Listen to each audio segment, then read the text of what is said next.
Hello friends, welcome back to my channel. आमार सब बंधुरा केमन आछो? निश्चय सुस्थ आछो एबं भालो आछो। आज के जे भिडियोटा निये आमि उपस्थित हयेछि सेटा हलो एकटा रिक्वेस्टेड भिडियो।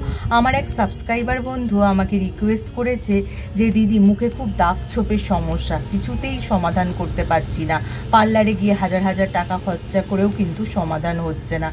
এছাড়া দামি দামি প্রসাধনী কিনেও কিন্তু কোনো সমাধান হচ্ছে না। তাই ভাবলাম ঘরোয়া উপায় কিভাবে এই দাগ মেলানো যায় সেই বিষয়ে একটা ভিডিও করা যাক। আসলে জানতে হবে যে কেন এই দাগ ছোপ হয়ে থাকে। সাধারণত ব্রণ যখন হয়, এই ব্রণ যদি কমে যায় তখনও কিন্তু দাগ ছোপ পড়ে যায় মুখে। এছাড়া সূর্যের অতি বেগুনি রশ্মির প্রভাবেও কিন্তু মুখে দাগ ছোপ হয়। এছাড়া কিন্তু হরমোনাল চেঞ্জেসের কারণেও হয়ে থাকে।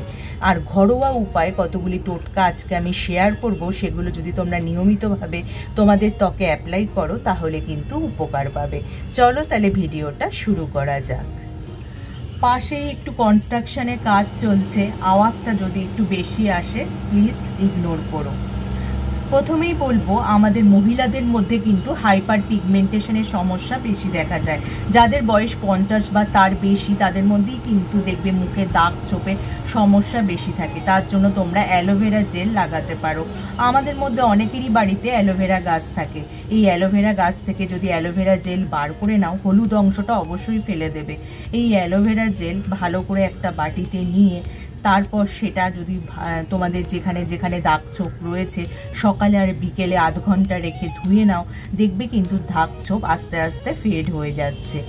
আর এই অ্যালোভেরা জেল দিয়ে একটা প্যাকও বানিয়ে ফেলতে পারো। তার জন্য একটা বাটিতে 2 থেকে 3 চামচ অ্যালোভেরা জেল নিয়ে নেবে, আর আর্ধেক মতো তোমরা লেবুর রস মেশাবে, আর একটুখানি শশার রস কুড়িয়ে নেবে, আর সবশেষে তাতে 1 চামচ চন্দন গুঁড়ো মিশিয়ে এই প্যাকটা যদি সারা মুখে লাগিয়ে আধ ঘন্টা রেখে দাও, তারপর নর্মাল যে ওয়াটার সেটা দিয়ে ধুয়ে নাও, দেখবে কিন্তু তোমাদের দাগের সমস্যা অনেকটাই কমবে। দাগ কমাতে কিন্তু চন্দনের জাদুকরি উপকার রয়েছে। এই চন্দনে রয়েছে অ্যান্টি ইনফ্ল্যামেটরি বৈশিষ্ট্য, যা মুখে যে কোনো দাগ বা ব্রণর দাগও কমাতে সাহায্য করে। তার জন্য তোমরা একটা বাটিতে 1 চামচ চন্দন গুঁড়ো, কয়েক ফোঁটা নারকেল তেল আর একটু কমলা লেবুর রস নিয়ে নেবে, এবং প্যাকটা মসৃণ না হওয়া পর্যন্ত কিন্তু আর একটু কমলা লেবুর রস মিশিয়ে নিতে পারো। এইবার এই প্যাকটা ক্লিন ফেসে যদি ভালো করে লাগিয়ে 10 থেকে 15 মিনিট রেখে দাও, তারপর জল দিয়ে ধুয়ে নাও, নিজেদের ত্বকের রেজাল্ট দেখে কিন্তু নিজেরাই অবাক হয়ে যাবে। এবং টানা এই প্যাকটা লাগালে কিন্তু তোমাদের যে কোনো দাগ ছোপ কিন্তু মিলিয়ে যাবে। ত্বকের কালো দাগ হালকা করতে হলুদ গুঁড়ো দারুণ উপাদান। দ্রুত ফলাফল পেতে তোমরা একটি ফেস প্যাক তৈরি করে নিতে পারো। এর জন্য 1 চামচ হলুদ গুঁড়োর সঙ্গে 1 থেকে 2 চামচ কাঁচা দুধ ও হাফ চামচ লেবুর রস ভালো করে মিশিয়ে নেবে। এই সবগুলোকে খুব ভালো করে মিশিয়ে ক্লিন ফেসে যদি ভালো করে লাগিয়ে 20 মিনিট মতো রেখে দাও, তারপর জল দিয়ে ধুয়ে নিয়ে ময়েশ্চারাইজার অ্যাপ্লাই করে নাও। এরকম যদি 2 সপ্তাহ করো নিয়মিত, তাহলে কিন্তু ত্বকের পার্থক্যটা তোমাদের নজরে আসবে। এরপর যার কথা বলবো সেটা হলো পেঁপে। পেঁপেতে থাকে প্যাপাইন নামক এক প্রকার এনজাইম, যা আমাদের স্কিন টোনের ভারসাম্য যেমন বজায় রাখে, তেমনি কিন্তু আমাদের ত্বককে এক্সফোলিয়েট করতেও সাহায্য করে।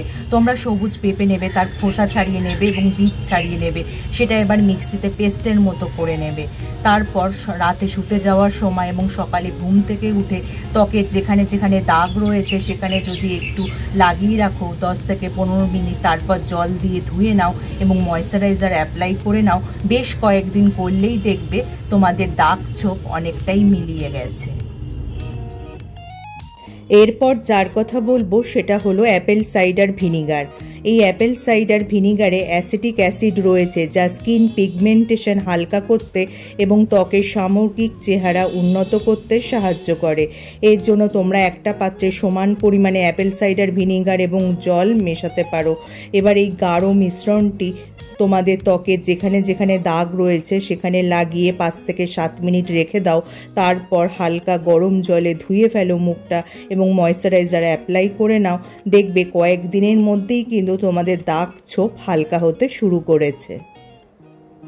শেষে একটা কথা বলে রাখবো, তোমাদের ত্বক যদি খুব সেন্সিটিভ হয় সেক্ষেত্রে কিন্তু তোমরা যে কোনো জিনিস মানে প্রাকৃতিক উপাদান প্রয়োগ করার আগে সেটার প্যাচ টেস্ট করে নেবে। আর যদি ত্বকে কোনো সমস্যা থাকে অবশ্যই ডক্টরের সাথে কনসাল্ট করে নেবে। তাহলে যদি আজকে আমার এই টিপসগুলি তোমাদের কাজের মনে হয় বা তোমাদের উপকারে আসে, লাইক আর শেয়ার করে দিতে একদমই ভুলো না। যারা আমার এই চ্যানেলটা প্রথম দেখছো, চ্যানেলটাকে অবশ্যই সাবস্ক্রাইব করে নিও এরকম উপযোগী ভিডিও আরও দেখার জন্য। তার পাশে যে বেল আইকনটা আছে ওটা প্রেস করে অন করে দিও, যার ফলে যখনই আমি ভিডিও আপলোড করব নোটিফিকেশন তোমাদের কাছে পৌঁছে যাবে। আজ তাহলে আসি, আবার দেখা হবে আগামী পর্বে।